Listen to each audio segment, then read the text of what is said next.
श्रीमद भागवत महापुराणातील 6व्या स्कंदातील पहिला अध्याय आज आपण पाहणार आहोत.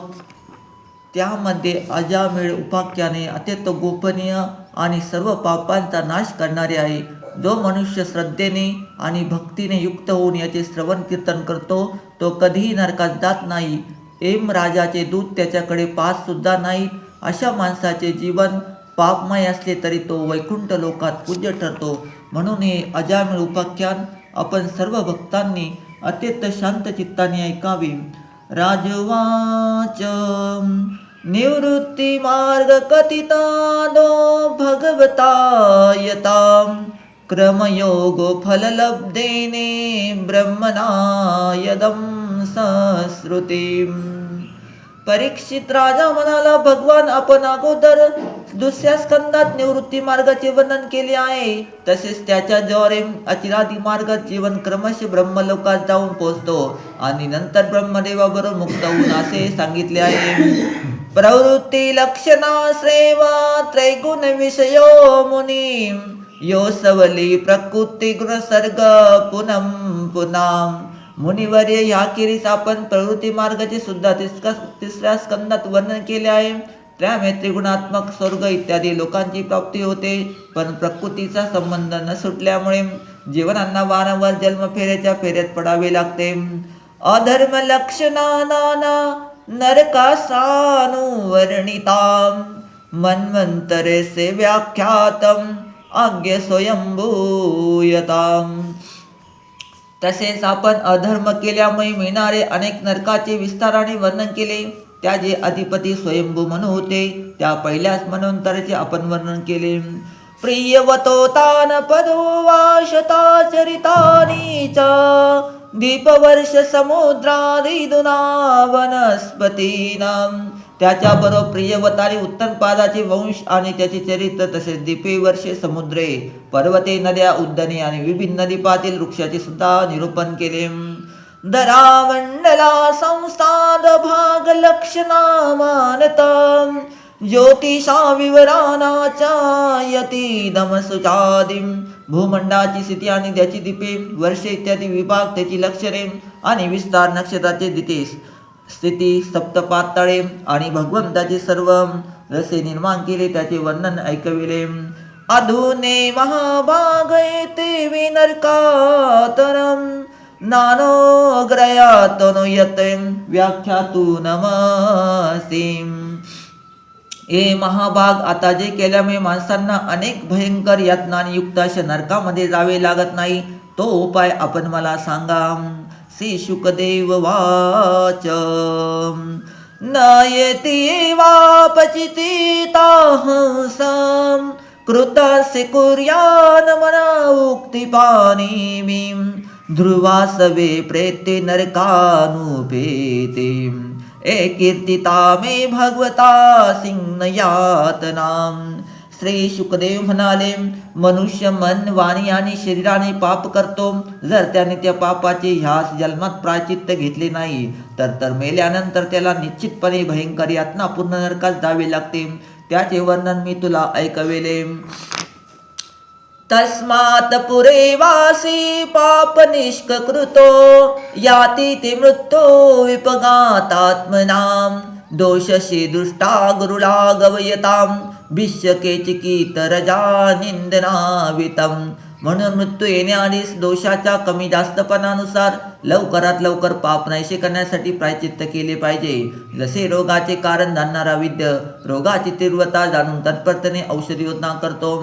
राजवाच दृष्टा तु तपेता पाप जानाप्ये मनोहितम करोति भूय विवश प्रायचित्तमतो कथम. राजाने विचारले, मनुष्य राजदंड, समाजदंड इत्यादी लौकिक कष्ट आणि शास्त्रोक्त नरकामन इत्यादी पारलौकिक कष्ट देणारे पाप शत्रू स्वतःचा शत्रू आहे हे जाणून सुद्धा अपराधी नसल्यासारखा वारंवार पाप करतो. अशा स्थितीत त्याच्या पापाचे प्रायचित्त कसे होऊ शकेल.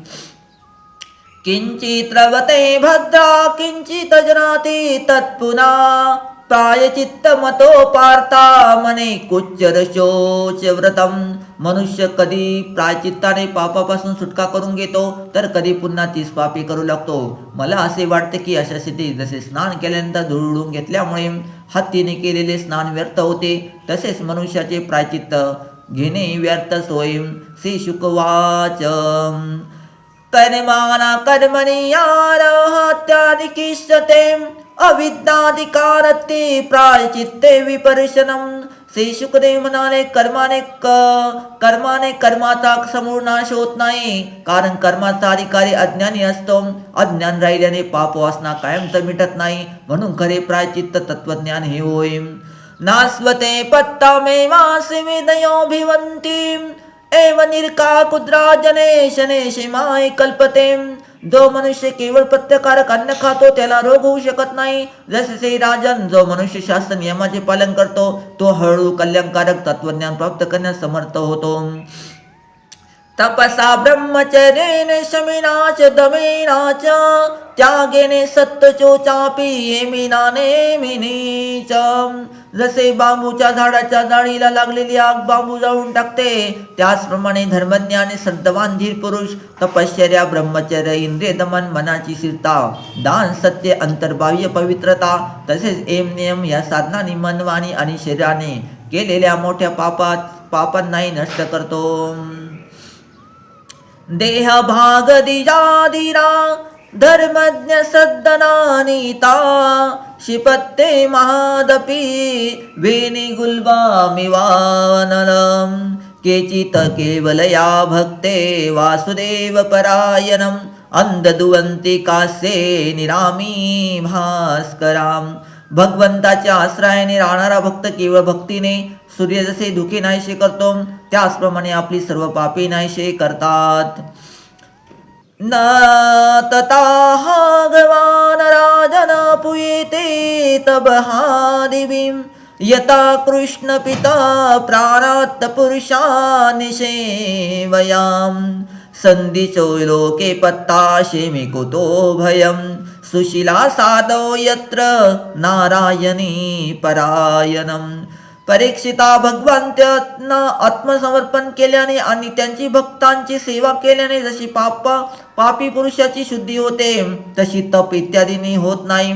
ज्या मार्गावरून भगवत परायण सुशील साधू लोक चालतात तो भक्ती मार्ग जगामध्ये सर्वश्रेष्ठ, भयरहित आणि कल्याणकारक आहे. प्रायचित्तानि चीर्णानि नारायणे परिगामुखम न पुष्पुनंती राजन्द्रासुरा किंवमिवापम. ए राजन, जसे दारूच्या घड्याला नद्या पवित्र करू शकत नाही त्याचप्रमाणे केलेले प्रायचित्ते भगवत विमुख मनुष्याला पवित्र करीत नाही. सकुमणम कृष्णा पदारविंदयो निवेशित तरगुणम रागेरियवम न तेम पाच पुत शतदानम सोब्रवी पश्चातेहि चीर्ण निष्कृताम. या जगात ज्यांनी आपल्या भगवत गुणावर प्रेम करणाऱ्या मनाला भगवान श्रीकृष्णाच्या चरणविंदात एकदा गुंतवले त्याची सर्व प्रायचित्ते घेतली म्हणून समजावे. ते स्वप्नात सुद्धा येम आणि त्याचे पाशधारी दूत यांना पाहत नाही. अतम जोदारंतिमितिहास पुरातनम दूतान विष्णुमयो संवाद निबोधमे. याविषयी एक प्राचीन इतिहास सांगतात. त्यात भगवान विष्णू आणि यमेच्या दूताचा संवाद आहे. तो माझ्याकडून ऐक. कानकुब्जे द्विजं कथिदासित परिदामिलं नाम्रनष्टा सदाचार दास संसर्ग दूषिताम. कानकुब्जा नगरात एक दासीपती अजामी नावाचा ब्राह्मण राहत होता. दासीच्या संसर्गाने दूषित झालेला असून त्याने सदाचार सोडलेला होता. बंद जय केतवेषु गीतं वृत्तिमार्तिनं विभ्रात कुटुंबमशुशीर्यात यामासदीयम. तो पापी कधी वाढ सुरून बांधून ठेवी, कधी जुगार खेळत असे, कधी कपटाने धन लुटीत असे, तर कधी चोऱ्या करी. अशा प्रकारे लोकांना त्रास देऊन तो आपल्या कुटुंबाचे पोट भरीत असे. एवं निवसत्ते लालाये तत्पुतानम कालोत्यानमायम राजातितो समम. अशा प्रकारे तेथे राहून दासीच्या मुलाचे पालन पोषण करण्यात तो त्याच्या आयुष्याचा 88 वर्षाचा मोठा काळ निघून गेला. तस्व प्रवेशे पुत्रादशम तेषातु एवं बालो नारायणो नाम्रा पितृ सदय्यो नो भूषम. रुद्राजा मिळाला 10 मुलगे होते. त्यापैकी सर्वात धाकट्याचे नाव नारायण होते. आई वडील त्याच्यावर अतिशय प्रेम करीत असत. संबद्धे रुद्राती बालभाषिणे निशमाले ते मुने दर्डभूषम भुजाना प्रविखादने बालकेसी यत्रिता भोजने पायन मुळे विरागत मणितकम.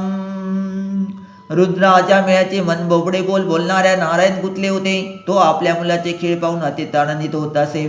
आजामी मुलाच्या बंधाने बांधला गेला होता. तो जेवता खाताना त्यालाही जेव खाऊ घालीत असे. पाणी पिताना पाणी पाजित असे. अशा प्रकारे स्वतःला विसरलेला याला आपला मृत्यू जवळ आल्याचे भान राहिले नाही.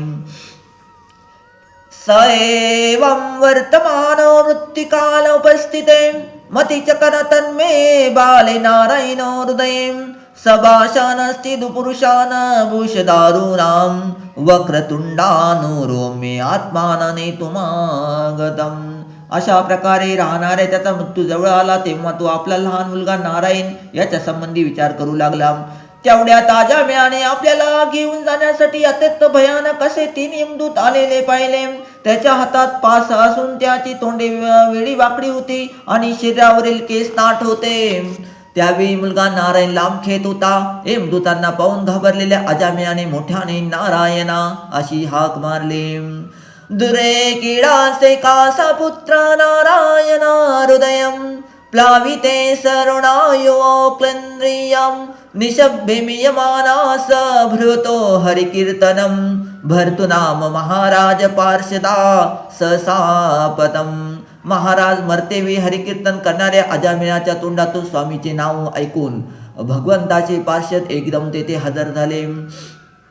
विकर्षो हृदयासी पतिमजामिलम यम प्रेशान विष्णुदूता वारयामासुरोजसाम ऊर्जोनिषिदासास्ते वंशपुरं सरा गेयं प्रतिशो धर्मराज शिशासनम.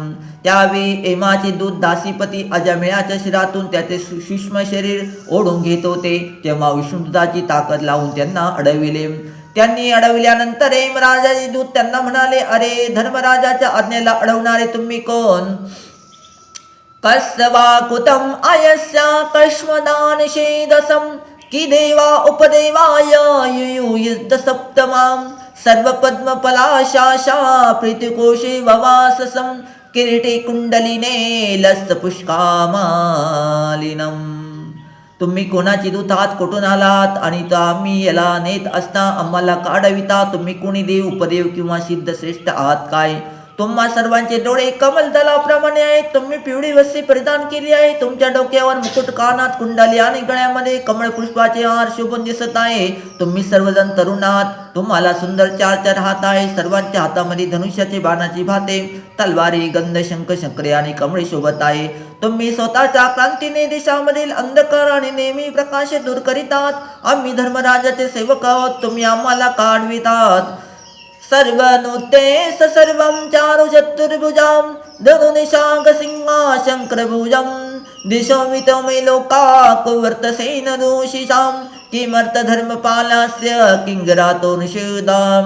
श्री शुकदेव वाचम युक्तये मधुताक्तकारिणं तीन प्रत्युपत्यं मेघनिर्गादैगिराम. श्री शुकदेव म्हणाले, हे मधुत जेव्हा असे म्हणाले तेव्हा भगवान नारायणचे आज्ञाधारक पार्षद असले आणि मेघाप्रमाणे गंभीर वाणीने ते त्यांना म्हणाले. श्री विष्णुदूत वाच युयाय धर्मराजाशी एति निर्देशकारिणं भृतधर्मसेनत्वस्य यज धर्मस्य लक्षणं कदाचितं क्रियेते दण्डकी वाचसानाभिषेकं दण्डकीकारिणे सर्व हंसिकांति चित्रुणाम. श्री विष्णुदूत म्हणाले, तुम्ही खरोखरच धर्मराजाचे सेवक आहात, तर आम्हाला धर्माचे लक्षण आणि धर्माचे तत्व सांगा. दंड कोणत्या प्रकारे दिला जातो? दंड देण्यास पात्र कोण आहे? मनुष्यामध्ये पापाचरण करणारे सर्वजण दंडनीय आहेत की त्यांच्यापैकी काही जण आहे? त्यावेळेस हेमदूत म्हणाले, हेमदूत वाच वेदपने इतो धर्माधिपर्यय वेदो नारायणे साक्षात स्मृतिसुम हे मधुत म्हणाले, वेदाने जी कर्म करावी तसे सांगितले आहे आणि ते धर्म होत आणि ज्याचा निषेध केला आहे तो अधर्म होय. वेद साक्षात भगवंताचे स्वरूपासून स्वयंभू आहेत असे आम्ही ऐकले आहे. एनं सोदामि भावरजा सत्वतो मया गुणनाम क्रिया रूपे वान्ति दाततं सूर्यावृगी मरुदाव सोमं सद्याहे निदिशां कंकुकालो धर्मा इति देशासि साक्षिणीं.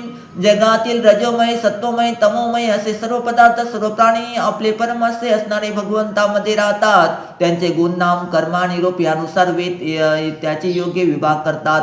जीवाच्या कर्माचे सूर्य, अग्नी, आकाश, वायू, इंद्रिय, चंद्र, दोन्ही संध्या, रात्रं दिवस, दिशा, प्राणी, पृथ्वी, काळ आणि धर्म हे साक्षी असतात. यांच्याद्वारे अधर्म कळतो आणि मग दंडाच्या पात्रतेबद्दल निर्णय होतो. पाप कर्म करणारी सर्व माणसे आपापल्या कर्मानुसार दंडनीय ठरतात.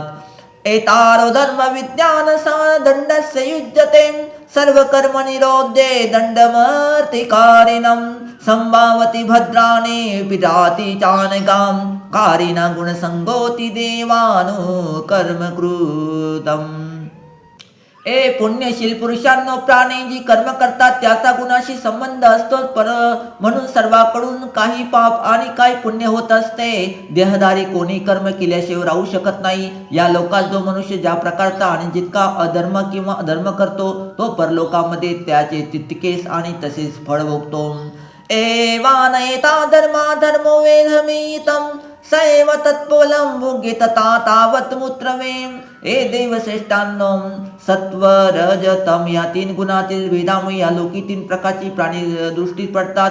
पुण्यात्मे, पापात्मे आणि पाप पुण्य दोन्ही युक्त किंवा सुखी दुःखी आणि सुख दुःख दोन्ही युक्त. तसेच परलोकामध्ये सुद्धा हे त्रिवित्तेने अनुमान करता येते. वर्तमानोने कालो पुनानि भिदाभूयताम् एव जन्मानयो धर्म धर्मा निर्देशनम.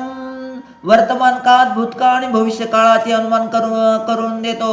तसेच वर्तमान जन्मातील पाप पुण्य सुद्धा मागील आणि पुढील जन्माचे पाप पुण्याचे अनुमान करून देतात. मनसेवे पुरे देव पूर्वरूपानि विपश्यते अनुमी सा पूर्व मनसा भगवानाजम यज्ञ तपसमुक्ते उपास्य युक्तमेवायि न वेद पूर्व परम नष्ट जन्म स्मृतिस्तताम पच्चामे कुरुते सुरताय पच्चमे दास्य पच्चमे एकादुषुणसी न सेवा सोय सप्तदो श्रुते. भगवान ब्रह्मदेवासारखे महाराज स्वतःच्या नगरात राहून मनाने सर्वाचा भूतकाळ पाहतात. त्याचबरोबर ते त्यांच्या भविष्य काळाचा विचार करतात. किंवा शरीरात राहणारा अजन्म क्षेत्रज्ञ जीवाचा भूतकाळ जाणतो तसाच त्याचा भविष्य काळाचा विचार करतो. जसे झोपी गेलेला मनुष्य स्वप्नामध्ये दिसणाऱ्या कल्पित शरीराला आपले खरे शरीर समजतो आणि खरे शरीराला विसरतो, त्याचप्रमाणे जीवाला सुद्धा आपल्या पूर्वजन्मातील स्मृती राहत नाही आणि वर्तमान शरीराशिवाय त्याच्या अगोदर किंवा पुढच्या शरीरासंबंधी काहीच कल्पना येत नाही. जीव या शरीरामध्ये 5 कर्मेंद्रियाने स्वतःची कामे करतो, 5 ज्ञानेंद्रियाने शब्दाधिक 5 विषयाचा अनुभव घेतो आणि 16व्या मनाच्या साहाय्याने तो स्वतः एकटा असं मन, ज्ञानेंद्रिय, कर्मेंद्रिय या तिघाचा विषयाचा उपभोग घेतो. जीवाचे 16 कला आणि सत्वाधिक 3 गुणाचे लिंग शरीर अनादि आहेत. हे सजीवाला वारंवार हर्ष, शोक, भय आणि कष्ट देणाऱ्या जन्म मृत्यूच्या फेऱ्यात अडकविते.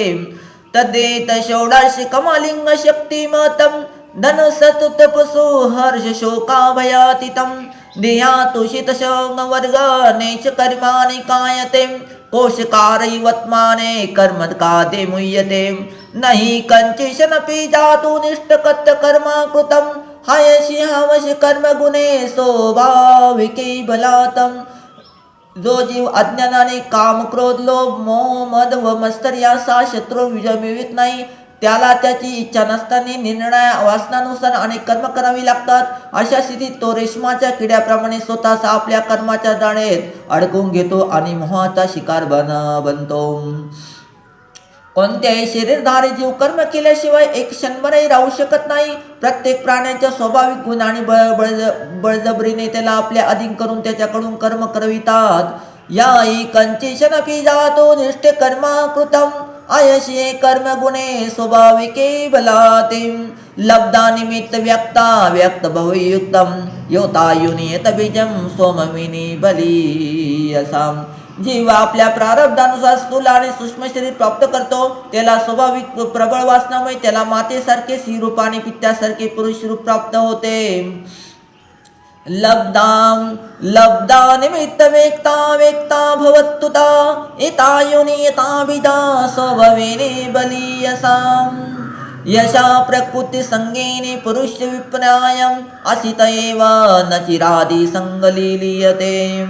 प्रकृतीच्या संसर्ग झाल्यामुळे पुरुष आपले मूळ स्वरूप विसरून शरीराला आपले खरे स्वरूप मानतो. हा भ्रम भगवंताच्या भजनाने लवकर नाहीसा होतो. अताई सुत संपन्नशील वृत्त गुणाय धनवृत्त मुद्रात सत्यमान विष्यते. गुरुवातिरुद्धाना शिशिष्य निर्कृतम सर्वभूत सुत निमित्त वागन सुयकम. हा अजामी शास्त्रज्ञ होता. शील समाचार सदाचार आणि सद्गुणाचे तो आगार होता. ब्रह्मचारी विनयशील जितेंद्रिय सत्यनिष्ठ मंत्रवेद्ता आणि पवित्र होता. हा गुरु अग्नि अतिथी आणि वृद्ध पुरुषाची सेवा करणारा होता.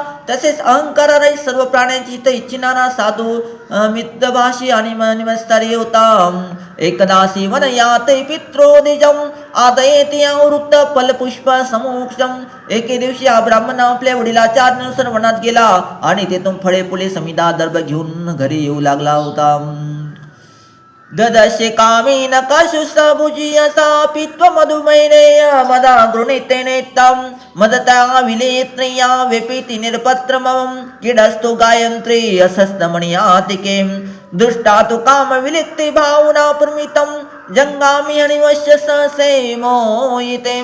परत घरी येतेवेळी त्याला एक कामतुर शूद्र मद्यपान करून कोणा विषयाबरोबर विहार करीत असलेला दिसला. वेषा सुद्धा मद्यपान करून धुंद झाले होते. नशेमुळे तिचे डोळे भिरभिरत होते. तिची अवस्था अर्धनग्न होती. तो निर्लज्ज आचार भ्रष्ट शूद्र त्या वेषाबरोबर कधी गात कधी हसत तर कधी वेगवेगळ्या क्रीडा करीत होता. तो शूद्र कामोदीपक वस्तू लावलेल्या हाताने त्या स्त्रीला आलिंगन देत होता. त्यांना या अवस्थेत पाहून आजामिळ एकदम मोहित आणि कामातुर झाला. घरी आजामिळाने आपले धैर्य आणि निनास्वर कामयुगाने विचलित झालेल्या आपले मन आवरण्याचा पुष्कळ प्रयत्न केला, तरी सुद्धा त्याला तो शक्य झाले नाही. काम पिछाच्याने त्या विषयाचे निमित्त करून आजामिळाचे मन ग्रासून टाकले. शुद्ध बुद्ध हरपून आता तो मनोमन त्या विषयाचे चिंतन करू लागला आणि त्याने स्वधर्म सोडून दिला. तो आपल्या पित्याची सर्व संपत्ती खर्च करून त्या स्त्रीला रिझवू लागला.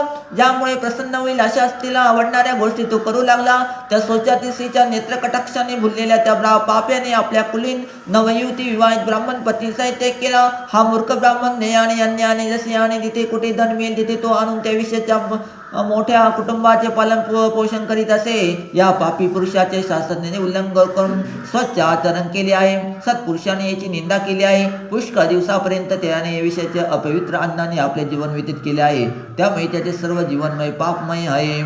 सौम्येयात्मात्मैव त्वयिता सुतं न शशाके समाधानो मनवेद वेपितं तत्र मित्वे गतो विचितं तामे मनसा स्वयं स्वधर्माधिरामं तामे योषमासं पितुनानेव ताम् ग्रामे मनोरम्ये कामे प्रसिद्धते तथा विप्रसोये पुराकुले मतिलम्बितां विसर्जाचदां पापसुविरिन्यपांग विशुद्धम् एतततोऽपि नायुततरं पपुरस्य कुटुम्बमति यदश्रुशालमूल्ये सोराचारे गर्जितम् अविर्ते चिरं कालमगायुरयुतं यथा दण्डप्राणे सकाश्य कृतकल्मिषं नेशवृत्तेतदण्डेन स्थितिम्.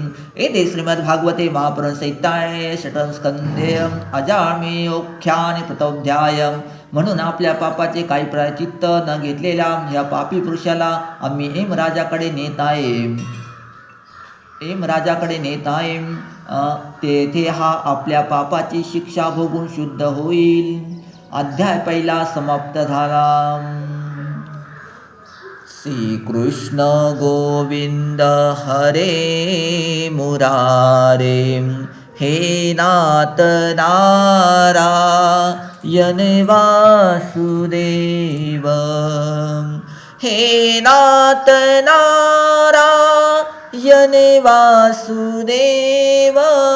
हे नाथ नारायण वासुदेव. श्रीकृष्ण गोविंद हरे मुरारे हे नाथ नारायण वासुदेव हे नाथ नारायण वासुदेव हे नाथ नारायण वासुदेव श्रीकृष्ण गोविन्दं हरे मुरारे हे नाथ नारायण वासुदेव श्रीकृष्ण गोविन्दं हरे मुरारे हे नाथ नारायण वासुदेव।